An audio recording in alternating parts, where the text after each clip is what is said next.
alive on a Cinco de Mayo Monday or a Cinco de Mayo afternoon on YouTube or what? Or doesn't it feel great to be alive on a Monday afternoon or a Monday evening on YouTube or what?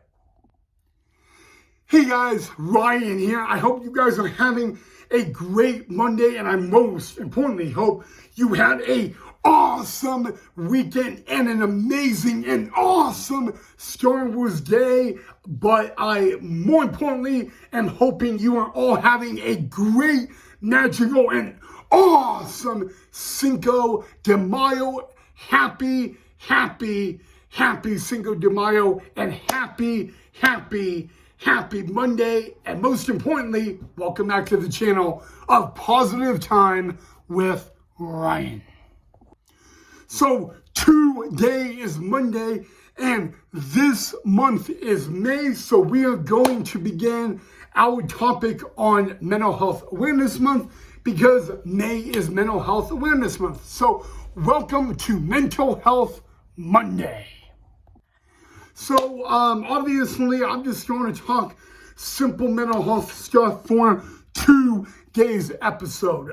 You're probably asking me, what is mental illness and how can we stop it? Well, I'll give you a little analogy to kick things off, okay? Mental health is exactly the same as a volcano or an asthma attack. And probably what you're looking at is you're calling me crazy, but I'm really not crazy. My mother had me tested.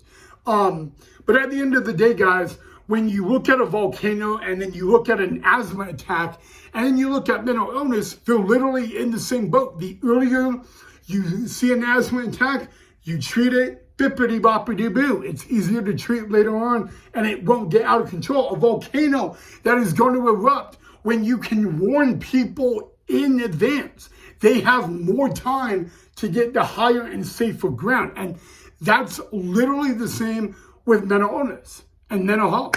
The earlier you guys can catch it and report it, the better it is to stop it and treat it before it spirals out of control. So now you're probably asking me or yourself, or you're maybe looking at YouTube and you're saying, well, how can I help someone with mental health? And what can I do? And that's really a good question, because the answer is simple. Of course, you need to be there for them.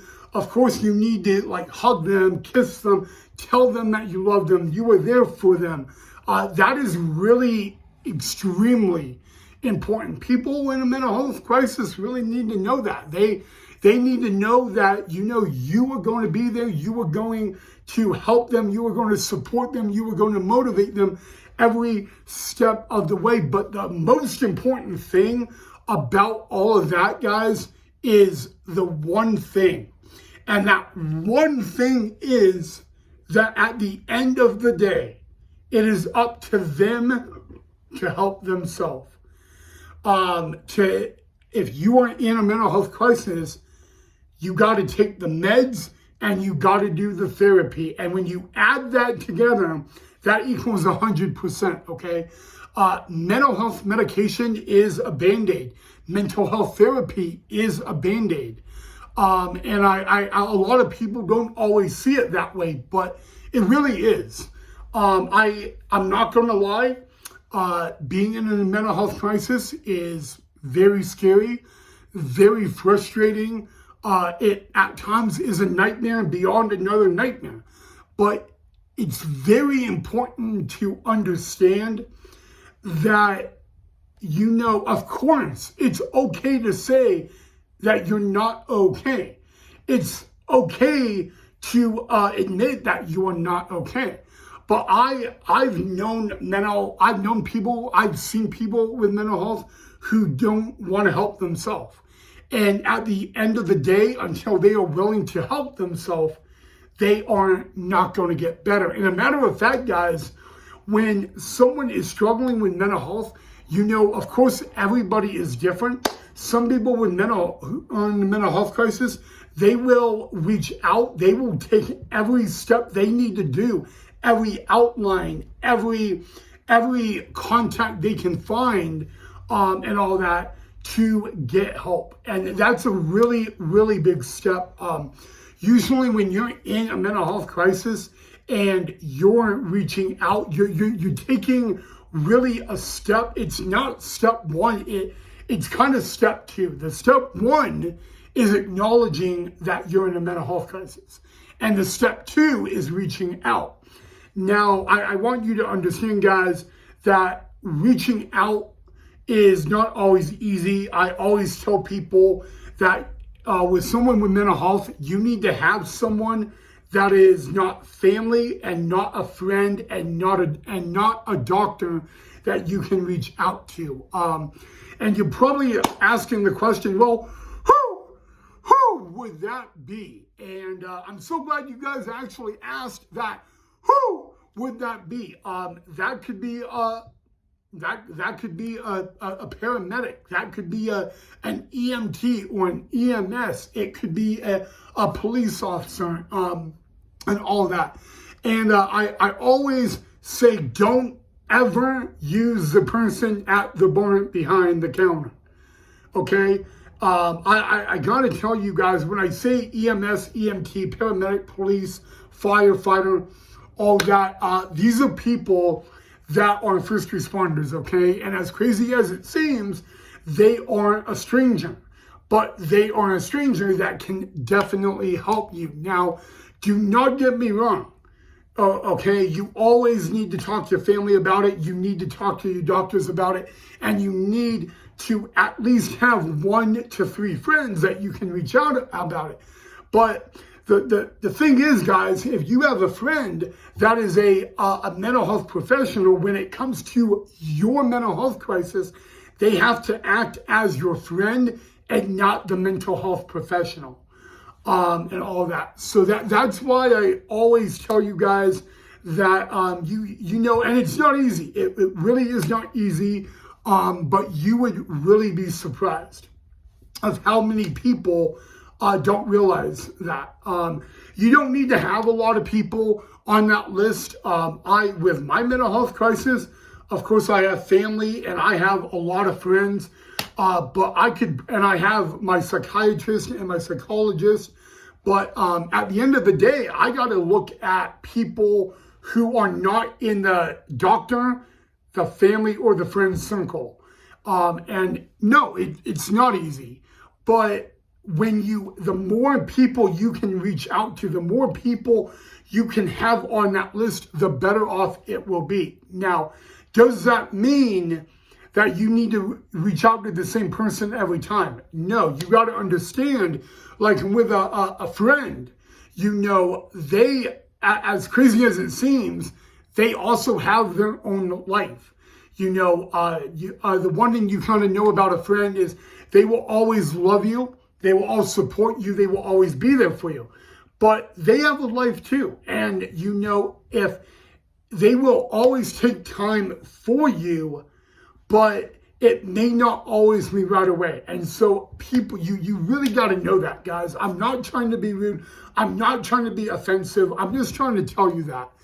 But I also get asked, well, if it's not family, a friend, or a doctor, and I don't feel comfortable telling the firefighter, the EMS, EMT, or the police, then what should I do? Guys, I could give you a lot of it. There's always the hotline. There's always something you can do. Even maybe your own employer. Okay, as crazy as it sounds, guys, your own employer is usually something I'm against, and all that, because if you aren't too honest with them, you may not lose your job, but your employer, guys, they may not always trust you. So employer is a great person to tell, I usually say that if your employer wants you to show up to work, then in a way they gotta care about you. You know, you can't, guys, you can't do your job as a human being if you are not okay. Don't get me wrong, guys. If you're not 100%, that doesn't mean you can skip work. But with mental health, you got to put yourself in this place. Can I go to work struggling in a mental health crisis, but can I do my job safely and professionally? Ask yourself that, okay? Because if you can't do that, don't go to work. And it's the same with school and all that. You know what, guys? Kids go to school every day and they're not always feeling the best. But it comes to the point that are you able to go to work or go to school and really be able to focus? It's not easy. It never will be. But guys, doesn't mean you're struggling with your mental health. It doesn't give you the reason to skip school or skip work. The only time I would say that is if you know for a fact that you're going to go in there and it's not going to end well. That is a scenario that is very less. It happens extremely, extremely rarely, but it is, okay? So, and only you guys can answer that, okay? You shouldn't be asking mom and dad about that. You know yourself if you're going to be able to do that, and all that. And guys, who knows? Maybe you go to work or you go to school struggling with your mental health, and maybe someone will make your day. Someone may compliment your shoes, you know? So another way I'm trying to tell you is you at least got to try. Okay, I mean, sometimes when you go into work and you go to school and you had all this rough stuff going on, and then someone gives you a compliment or someone smiles at you, guys, the quote, like, the little things can make the big difference. This would be a perfect example of it. Obviously, guys, we're all human beings, and I preach this a lot. If you cannot take care of yourself, you cannot you can't do your job. As a student, as your job as a student, if you can't take care of yourself, you can't go do your job as a student. So keep that in mind, guys. But please, I'm literally begging you guys to understand. Doesn't mean you're in a mental health crisis. It doesn't mean you can skip school or skip work. You got to try. You know, but obviously, you know, if you can go in and try a little bit, that's a great thing, because you know what? You're willing to put the effort in. And you guys got to understand, when you're in a mental health crisis, nothing is motivating. You don't even want to watch TV. You know, your favorite movie or your favorite show that makes you laugh and give you great memories may not be funny. But guys, you gotta try, okay? I always tell people, when you're in that like mental health crisis, you know, you should never listen to sad music. You should listen to happy music. But I also tell people, maybe you can listen to angry music, because you know what? I've known a lot of people that are really depressed and in really severe depression, and when they listen to an anger music, it motivates them. I mean, everybody is differently, of course. But yeah, so if there's any two things I should tell you about, is it is okay not to be okay. It's okay to say I'm not okay, but you got to try.